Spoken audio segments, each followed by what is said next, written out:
Very unfortunate incident. Okay, so Vijayasai Reddy గారు చాలా బాధ్యత కలిగినటువంటి వ్యక్తి, కష్టపడే వ్యక్తిత్వం ఉన్నటువంటి వ్యక్తి. సో ఆయన ఆ పార్టీని విడాలంటే ఏదో ఉండుంటుంది, ఆయనకు ఏదో ఇష్యూ ఉండుంటుంది. బట్ ఒకటి మనం అందరం కూడా చూడాల్సింది ఏంటంటే, మీకుంటుంది, మీకు కొంచెం కన్సర్న్ ఉంటుంది ఏం జరుగుతుంది ఏంటి అనేసి. ప్రజలు కూడా తెలియాల్సిన విషయం అది ఆయనే చెప్పేసేసాడు, నేను ఎందుకు విడాల్సి వస్తుంది రాజకీయం అనేది. బట్ వీటన్నిటికి ఇంతటితోటి అట్లా వదిలేసేద్దాం. ఒక్కోసారి ప్రెజర్స్ ఉంటాయి, అందరూ తట్టుకోలేరు కదా. ఆయన రాజకీయ నేపథ్యం నుంచి వచ్చిన వాళ్ళకి తెలుస్తాయి కొన్ని, వేరే ప్రొఫెషన్స్ నుంచి వచ్చిన వాళ్ళకి అంత ఈజీగా ఉండదు. ఒక్కోసారి 100 మార్కులు వస్తాయి, ఒక్కోసారి 0 మార్కులు వస్తాయి. కొంచెం ఆ ఒత్తిళ్ళు వచ్చినప్పుడు నిలబెట్టుకొని దాన్ని సర్దుకొని జాగ్రత్త చేసుకొని వెళ్ళే ప్రాసెస్లో కొంతమంది సర్దుకోగలుగుతారు, కొంతమంది సర్దుకోలేకపోతారు. ఒకటే గుర్తుపెట్టుకోండి, ఈ వ్యవస్థలో ఈరోజు నంబర్స్ గేమ్ ఉంది. నంబర్స్ గేమ్లో ఒత్తిళ్ళు ఉంటాయి, లేకుండా ఎట్లుంటాయి.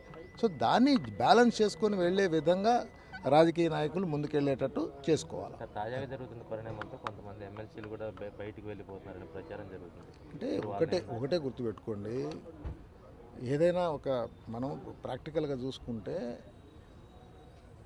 మనం గెలిచినప్పుడు అంతా హ్యాపీ ఉంటుంది. ఓడినప్పుడు మనం కూడా ఏదంటే కొన్ని ఇష్యూస్ ఉంటాయి, ఫ్యామిలీలో కూడా అంతే ఉంటాయి, పార్టీలో అంతే ఉంటాయి, వ్యాపార సంస్థలు అంతే ఉంటాయి, దేశం కూడా అంతే ఉంటుంది. ఒక దేశం గొప్పగా ఎదిగేటప్పుడు అంతా బాగుంటుంది. తర్వాత అందరూ ఎవరికోళ్ళు భయపడిపోయి బాధలు పడి మనసులో వేరే ఆలోచనలతోటి జారిపోతుంటారు. సో దాన్ని మనం ఇష్యూస్గా తీసుకోవద్దు. ఖచ్చితంగా ప్రతి మనిషికి కూడాను రాజకీయాల్లో వచ్చే ముందు అన్నీ చూసుకొని రావాలి. నేను పెద్దగా చెప్తాను, personal life, professional life, social life, then political life అంటాను నేను. ముందు నువ్వు ఇంట్లో నీ భార్య పిల్లలకి నువ్వు చేసుకునే పనులకి వీటన్నిటి జాగ్రత్త చూసుకొని సమాజానికి సేవ చేసి తర్వాత రాజకీయానికి రా. అంతేగాని నేను డైరెక్ట్గా రాజకీయానికి వచ్చిన కాడి నుంచి ఇక్కడ దీంట్లో ఉండే ప్రెజర్స్ని మనం అడ్రస్ చేయకుండా మళ్ళీ ఇంట్లో అక్కడ ప్రాబ్లమ్స్ని వీటన్నిటి ప్రొఫెషనల్ ప్రాబ్లమ్ అన్నీ ఇబ్బంది పడిపోతూ ఉన్నారు.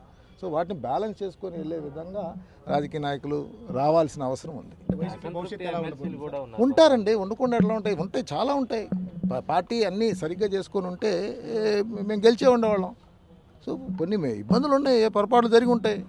ఓకే, సో దాన్ని భవిష్యత్తు ఎలా ఉండబోతుంది, భవిష్యత్తు లేదు అంటే టు బి వెరీ ఫ్రాంక్, అంటే నేనేంటంటే రాజకీయాన్నిగా ఈ టైపులో అట్లా ప్రతిసారి ఒక ఇష్యూ రాగానే మాట్లాడకూడదు. ప్రతి ఒక్కళ్ళకి కూడా అప్స్ డౌన్స్ ఉంటాయి. అప్పు ఉన్నప్పుడు అప్పు ఉంటుంది, ఓకే, డౌన్ ఉన్నప్పుడు నిలబడగలగాల. నిలబడికి వెళ్తే ఉంటుంది, నిలబడలేకపోతే పోతుంది. ఎవరైనా అంతే. ఓకే.